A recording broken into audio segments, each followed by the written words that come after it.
Hey everyone, Ray from Rendon Travel here. Today I wanted to make a video and talk about how we took a trip back in August.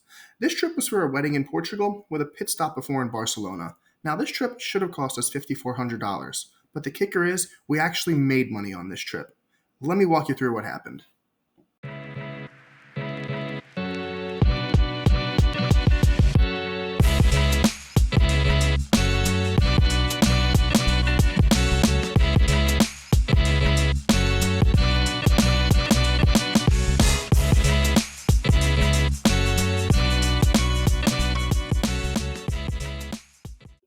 Now, after looking, I knew that out of Philadelphia there was only one nonstop flight to Barcelona, Spain, and that was on American Airlines. So after seeing that that price was $2,014, I knew something had to be done. So I went over to Point.me and took a look at the award availability. So on August 10th, from Philadelphia to Barcelona, that was 47,500 points. And Point.me shows that there's no award availability anywhere else. However, I knew that wasn't the case, so I searched partner airlines on American Airlines and noticed that Iberia was one of the listed partners.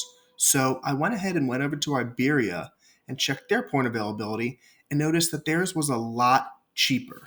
Their award availability was only 20,750 avios compared to the 47,500 for American Airlines, almost half off.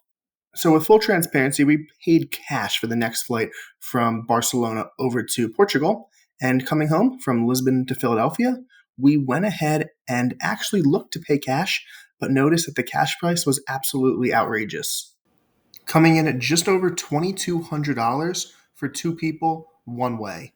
So, back when we booked these flights about a year ago, the best option for us was to go from Lisbon to Montreal, connect there, and then fly from Montreal to Philadelphia. This actually isn't your best option anymore, but for the sake of this video, I just went with that on Point.me. As you can see, I scrolled down and found our exact flight that we took, which was this one right here for 64,000 points. But that is not what we paid. We actually paid 27,500 points and 120 Canadian dollars per person. So here's where it gets good. Our flight times weren't the exact flight times that I showed you, but they were pretty similar. Now, taking off in Portugal, we had a huge delay. This delay was so long, in fact, it cost us to miss our connecting flight over in Montreal. And the next flight to Philadelphia wasn't for another 5 hours. On top of that, our flight we had to wait another 5 hours for was delayed even further, causing us to be delayed about 7.5 hours. Now, here's where the story gets good. There is a law in Europe called EU 261, and pretty much to put that simply is that it provides rights for passengers that have their flight delayed. Now, this law only applies on flights from Europe to the US, not the US to Europe. Every airline that flies routes from Europe to the US has to abide by this. We flew Air Canada, and therefore we went to the Air Canada website to find how we would be compensated. Our flight was delayed 7.5 hours. Therefore, under Air Canada's rule, we should have been given 700 Canadian dollars for this delay. However, that did not happen. We were actually given the full 1,000 Canadian dollars, which in today's rate breaks down to 738 US dollars for that delay. And let me just note that that compensation policy is per person. So that $738 now comes out to $1,476.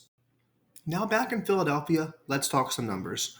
We originally paid $1,128 for this 7 night trip from Philadelphia to Barcelona and Portugal. Now, with what we got from Air Canada, we each received $738, totaling $1,476. That math actually comes out to a positive of $348. So you can say we went to Europe for a week and made $348. I hope everyone enjoyed that story. Don't forget to head over to rendontravel.com to have us custom curate your next vacation. Thanks.